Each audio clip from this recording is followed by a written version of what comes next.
How are you today? Welcome back to my English teaching channel. If you are ready to learn some English, then watch this video.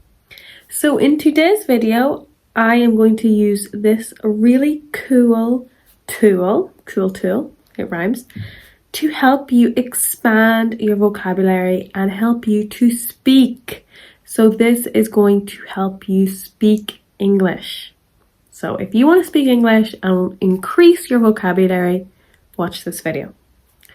So I found this really cool website. Now, I just find them randomly. I don't know the owner. I'm not paid to promote this, but it's called Speech Topic Gen or speechtopicgen.com, speech topic generator. And I'll show you now in a second, but it picks random topics and then you can talk about them and you time yourself and talk about a random topic.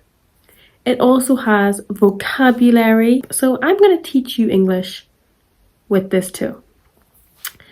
Let's look at the random topics first. This is just the website on my computer. Off the cuff, which means just random.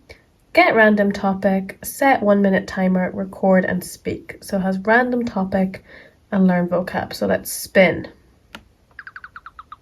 Topic I'm going to talk about is selfish versus self-aware. There is a timer. I'm going to set the 1 minute timer. I've set a 1 minute timer to talk about the difference between selfish versus self-aware. Now, a selfish person is someone who only thinks about themselves and they do not care about the needs of other people. They care about the needs of themselves. And they only think about themselves. They don't want to ask questions. They want to do things that help them and don't help others. Now, a self-aware person is someone who thinks about how they affect other people. They are aware of themselves and they will try and avoid annoying people or just being a nuisance. Okay, that is a minute over already. So you can see 1 minute goes by very quickly, and this just helps to speak out loud. So you have to speak out loud and use the timer to time yourself. Now I'm going to do learn vocabulary, and you can do random topics, easy, medium or hard. So I'm going to choose random. I'm going to pull the lever. Have a blast. Now we are going to look at the vocab section of this website. I am going to do a few examples and speak so that you can learn some words, but then afterwards I want you to go onto the website and help yourself speak using this random word generator. I'm going to do it just to show you and to help you learn a little bit of English. So the first one is, I've got it over here, but I'll put it here.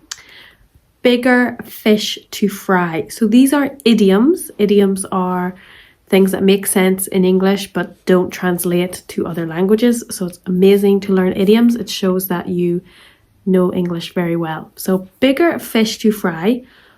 It means you have more important things to deal with. I'm not worried about the typo. We have bigger fish to fry in this quarter. So you've got something bigger to worry about. You don't need to worry about something small. Now you can speak about it. Discuss how naming your bigger fish to fry keeps you from observing small issues. So then you might discuss this topic. Okay, the next one is deter, to deter someone. So this means to discourage someone from doing something through fear or doubt. So the high prices, for example, the high prices didn't deter the customers who valued quality over savings. So to deter someone means to put someone off. Discuss what deters you from pursuing your goals and how to push through. So what stops you from pursuing your goals? You can pause the video and answer the question. For me, the weather deters me from pursuing my goals because when it is cold outside and dark and wet, I have no motivation. So the weather deters me. It stops me from pursuing my goals. So what deters you from pursuing your goals? Next word, lament. To mourn or express sorrow, a cry of grief. So it's sadness. Example, many teachers lament the decline of reading among young people. So they are sad about something.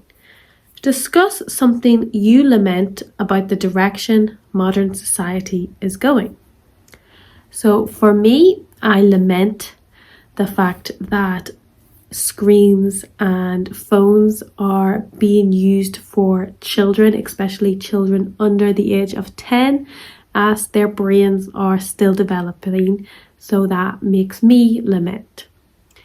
What is something that you lament about the direction modern society is heading? Okay, next phrase, hang by a thread. This is an idiom, so it makes sense in English but not other languages.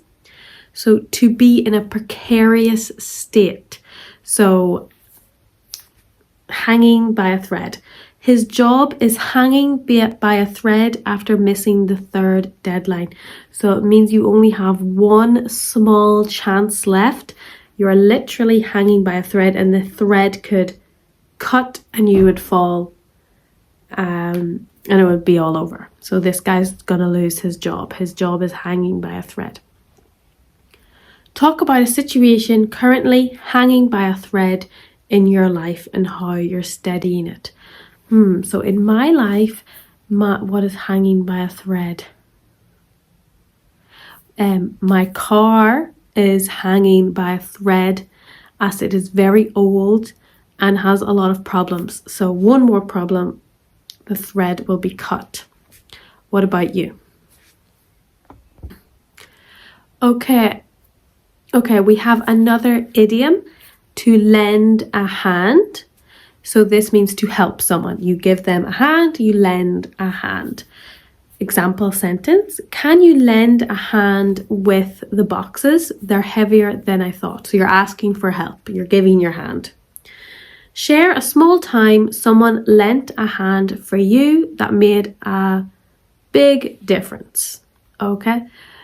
For me, my mum lent a hand. She helped me to move to university.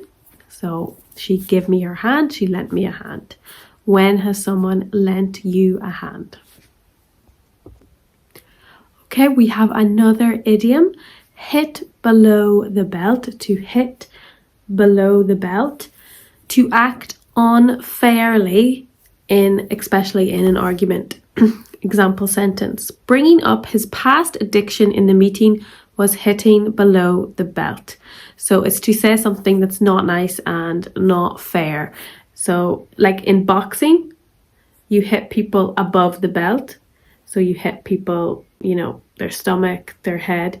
But if you hit them below their belt, then that's not fair. So that's where that phrase comes from. Share a hit below the belt moment in a conflict and whether the relationship survived it. I'm trying to think. This one's difficult because personally for me, I don't think I've been in a conflict where someone hit it. Well, figure of speech, someone hit below the belt. But let me know, for you, has someone hit below the belt, or have you hit someone else below the belt? Okay, this will be the last word that we will do together, but you can look at the app yourself or look at the website yourself and do your own. Okay, so zeal, great energy or enthusiasm for a cause. Example sentence, she approached the fundraiser with such zeal that they doubled their goal. So enthusiasm, excitement, happiness, lots of energy. Describe a topic or cause you have zeal for and how you channel that energy. So what are you excited about? You have passion, zeal in your heart. So for me, I have zeal for teaching. I love to teach. I get excited and enthusiastic about teaching people new things and people learning. So tell me, what do you have zeal for? Thank you so much for watching this video. I hope you learned lots of new vocabulary and you are improving your speech. So definitely check out that website. I just found it randomly and I think it is so useful for learning English or any other language. I think it has other languages on it as well. So I'm going to use that to practice speaking Spanish. So this is not a promotion. I just think it's really good. Yeah, I love it. So thank you for watching and I'll see you all next week. So bye bye.